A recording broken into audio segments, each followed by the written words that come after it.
My story began before I was born.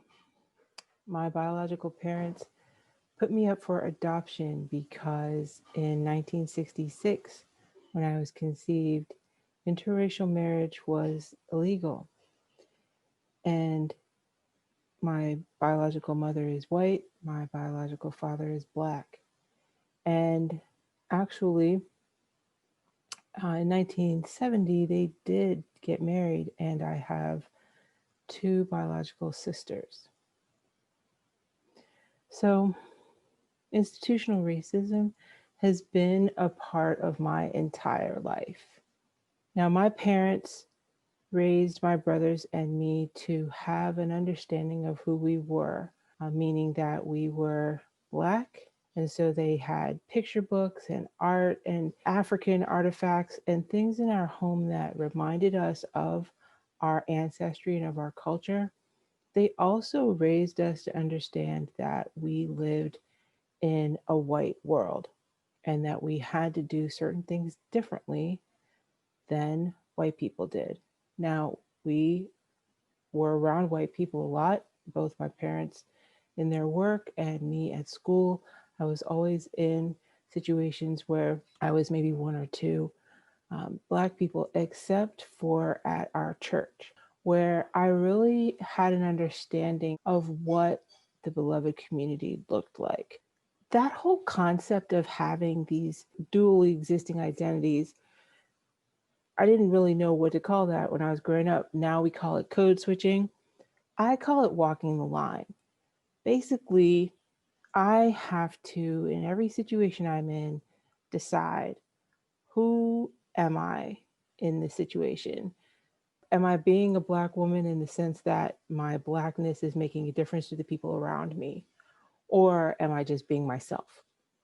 Because the world judges you. They look at you and people make decisions. So even though I grew up in what the Becoming Beloved community is, I realized as I got older and sought that, I just wasn't going to find it in particularly congregations that are predominantly white. I just have never found a community like the one I grew up in.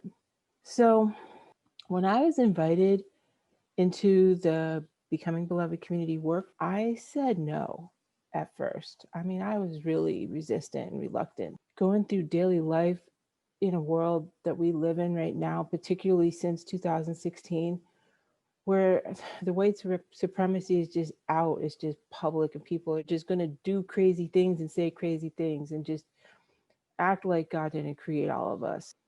I just thought it's another situation where I'm going to have to relive all of those experiences, and for what? The thing about those ladies is they kept asking. I could tell you it took me back to sitting on my steps, scrolling through Facebook as I usually do after work. And I'm looking at this video of this man, and he's in this situation with the police. It's New York City, and I'm thinking, what's going on here? He's being harassed. So I'm watching him being harassed, and then suddenly he's on the ground being choked. And I'm watching it, and I'm thinking, what is happening here? They're just choking this guy right out here on the street, broad daylight. And then the next thing I know, he's dead. And so I can just remember the shock of that, of watching that, unaware of what I was about to see. It was really traumatizing. And yet I had to just pause and evaluate, this is the life that we're living. This is the situation we're in. I had to start having conversations with my daughters. I had to start having conversations with my husband about, all of us as a family talking about what to do and what not to do when you're out in the world just trying to live your life. We had to have those difficult conversations. And so that was my sort of my beginning into believing that we have to do something about this. And so, even though along with the call and the desire to answer that call, we do it at risk to our health. I mean, all of the reasons why African Americans are, and other people of color, other ethnic groups are at greater risk for COVID-19 is because of the underlying health issues that stem from systemic racism. I mean, these are just facts.